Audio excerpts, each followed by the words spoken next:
Welcome to English with Tissa. අද අපි discuss කරන්නේ English basics වලදී very important topic එක ගැන. ඒ මොකද්ද? How to give a self introduction. අපි ඒක කරන්නේ කොහොමද කියලා දැන් බලමු. ඔයගොල්ලන්ට ප්‍රශ්න අහන්න බලන්න ඇයි self introduction එක මෙච්චර important කියලා. මම ඔයගොල්ලන්ට මෙහෙම simple answer එකක් දෙන්නම්.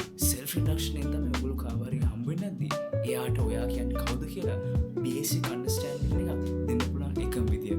මේ self introduction එක හරියට structure කරගත්තොත් ඔයාට ඕන එකකට ඔයා කවුද කියලා හරියට කියන්න පුළුවන්. different scenarios වලදී self introduction එකේ changes තියෙන්න පුළුවන්. for example අපි ගත්තොත් office setting එකේ දෙන introduction එක නෙමෙයි ඔයා family gathering එකේ දෙන්නේ. ඒත් most importantly well structured self introduction එක ඔළුවේ මත තියාගන්න ඕන හැම situation එකකම use කරන්න පුළුවන් විදිහට. මම දැන් මේ next කියන 6 steps වලින් what a simple and easy self introduction එක create කරන්න පුළුවන්. important point number 1 is greeting. ඔයා කොහොමද හම්බ වෙන කෙනාව ආමන්ත්‍රණය කරන්නේ? මෙතන important දේ තමයි ඔයාගේ energy එක. ඔයා කොහොමද ඔයා presentable ද? ඒත් එක්කම ඔයාට කියන්න පුළුවන් phrases තමයි. Hello, good morning. It's nice to meet you. ඔයා හම්බ වෙන කෙනාගේ නම දන්නවනම් ඔයාට යාගේ නමත් add කරන්න පුළුවන්. point number 2 is your name. ඔයා කොහොමද ඔයාගේ නම පැහැදිලිව කියන්නේ? අපි ශ්‍රී ලංකන් විදිහට අපිට තියෙන ටිකක් දිග වාසකමක් එකනවා. හැබැයි මේ scenario එකට ගැලපෙන විදිහට ඔයා කොහොමද short ඔයා daily use කරන නම පැහැදිලිව කියන්නේ? ඒක මත තියාගන්න ඕන. point number 3 is your age. How old are you? ඔයාගේ වයස කීයද? I'm 21 years old. I'm 30 years old. මේ වගේ direct answer එකක් දෙන්න දැනගන්න ඕන.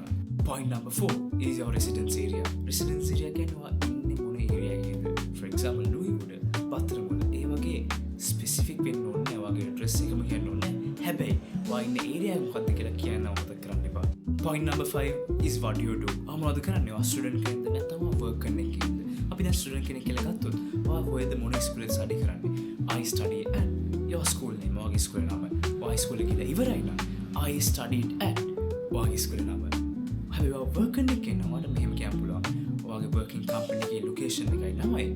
I work at company name, company location. ඒකත් එක්ක ඔයාගේ position name මොකද්ද? Manager, accountant, could be anything. ඒකත් දාන්න අමතක කරන්න එපා. point number 6 is fun facts about you. ඔයා මොනවද කරන්න කැමතියි? අපි දැන් කලින් කතා කරා basic information and our professional life එකේ මොනවද කරන්න කියලා. හැබැයි අපි as a human අපි කැමති ටිකක් leisurefull විදිහට ඉන්න. ඒක නිසා ඔයාගේ free time එක කොහොමද spend කරන්න කැමතිද? ඔයාගේ hobbies තියෙනවද? නැත්නම් ඔයා මොනවද fun activities කරන්න කැමතිද? ඒක ඔයාගේ listeners එක්ක share කරොත් ඔයාට more deep, meaningful, deeper connection එකක් ගන්න පුළුවන්. ඒක නිසා අමතක කරන්න එපා ඒ factors include කරන්න. දැන් අපි important 6 points discuss කරලා ඉවරයි. හැබැයි දැන් conversation එකේ end එකට අපි ආවිලා තින්නේ.